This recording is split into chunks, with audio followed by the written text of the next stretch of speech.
The Jeep Wrangler has been the stalwart American off-road icon for years, and when the company introduces updates to the model, you can bet that the industry stands up and takes notice. I'm here at the 2023 New York International Auto Show, and this right here is the completely revised 2024 Jeep Wrangler. Let's take a first look.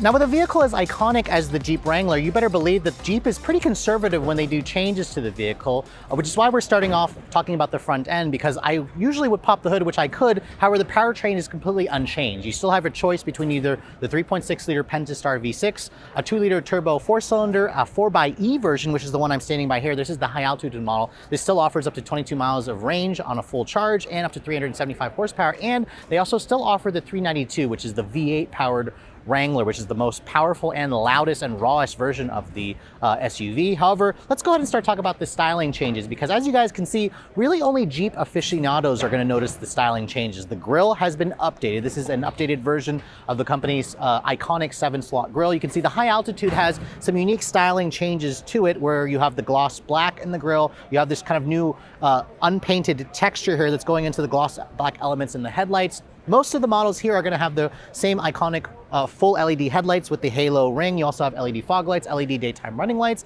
And then with the high altitude trim, you also get the painted fenders, the body colored painted bumpers, along with the side mirrors. This is the model that kind of looks more like the luxury oriented trim. But let me know in the comment section below what you guys think of the styling updates in this kind of silver color with the black accents. I think Jeep has done a phenomenal job with the exterior styling. Now, they are introducing some new trim levels for 2024. So the 4xe used to only come as the base Sahara. Now there's also a sport version, which should bring the price down. This is, of course, the high altitude. It's the more expensive option. They also offer a Rubicon X, which is going to be basically a luxury version of the Rubicon with even more off-road capability. That's going to offer up to a 35-inch tall mud-terrain tire. You can see the wheels on the high altitude. These are the 20-inch wheels that you actually get from the pre-refreshed model. You can see the tires. This one here has a general grabber all-terrain tire.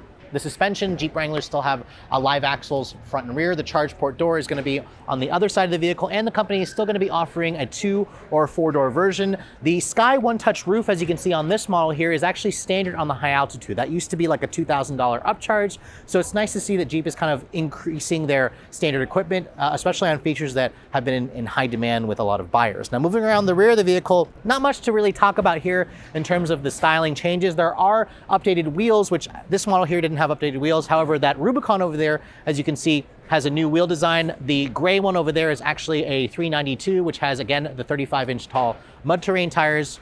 With the new wheel designs there, I think Jeep has done a great job in updating the vehicle. Again, the rear of this model looks pretty much the same as the previous refresh versions. The bumper hasn't really changed. The taillights haven't really changed. And then in terms of the cargo area, you can see you still have this kind of side opening cargo door, which offers up to around 30 cubic feet of storage space, which expands to just under 70 cubic feet when you have the seats folded down. There's still a really nice underfloor storage area over here, but overall there isn't really much to report in terms of changes. But let's go ahead and hop inside, because this is where Jeep has really made a lot of changes to bring the Wrangler into the 21st century.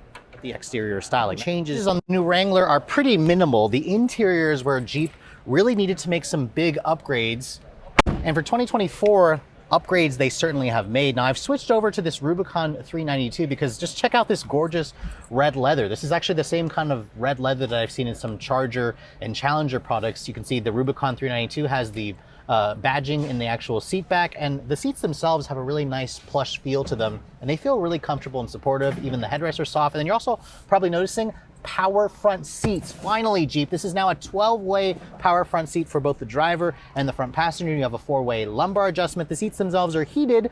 Sadly, there's no ventilated seats, but hey, at least they finally gave us the power seat option. The rest of the interior, you can see the dashboard has been completely redone. So you have new design to the vents and this massive 12.3-inch display. In fact, all Wranglers now come standard with the 12.3-inch display, which is a far cry versus the previous refresh model, which had a 7-inch display as standard and an 8.4-inch display as optional. This model here you can see with the Uconnect 5. Sadly, I don't have power to the vehicle. I'll have to show you guys another video whenever I get my hands on one. This has their latest software with wireless CarPlay and Android Auto and over-the-air updates. And then the instrument panel here looks pretty much the same. Jeep says there's like a 7-inch display there in the center, but you have a traditional dial for your analog speedometer and tachometer. I'm surprised they didn't go all digital there, but you can see with the 392, you kind of have this fat SRT inspired steering wheel with the red contrasting stitching. You have soft touch materials here on the door panels, and you have genuine stitching over here on the dashboard, along with this kind of grab handle over here. And then you can see also this model here has the one-touch power sky roof, which is a great feature. Typically Jeep has asked like $4,000 in the past for that option.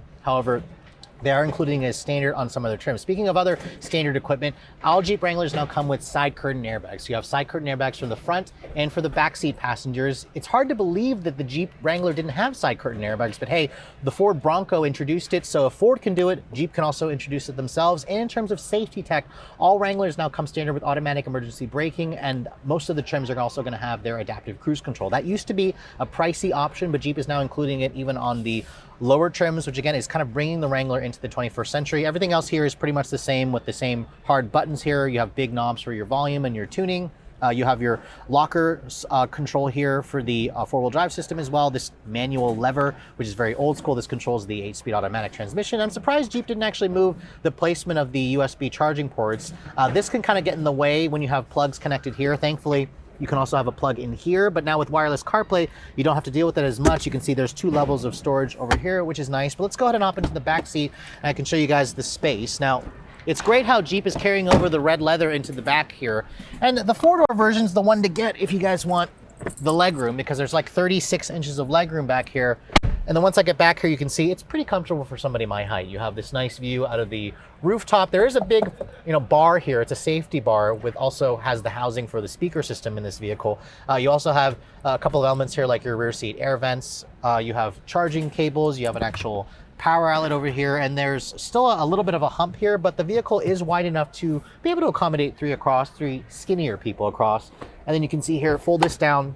There is an armrest, which gives you 2 cup holders. No additional storage, but overall, the 4-door is still definitely the one to get, and I really love this new red interior color option with the gray exterior.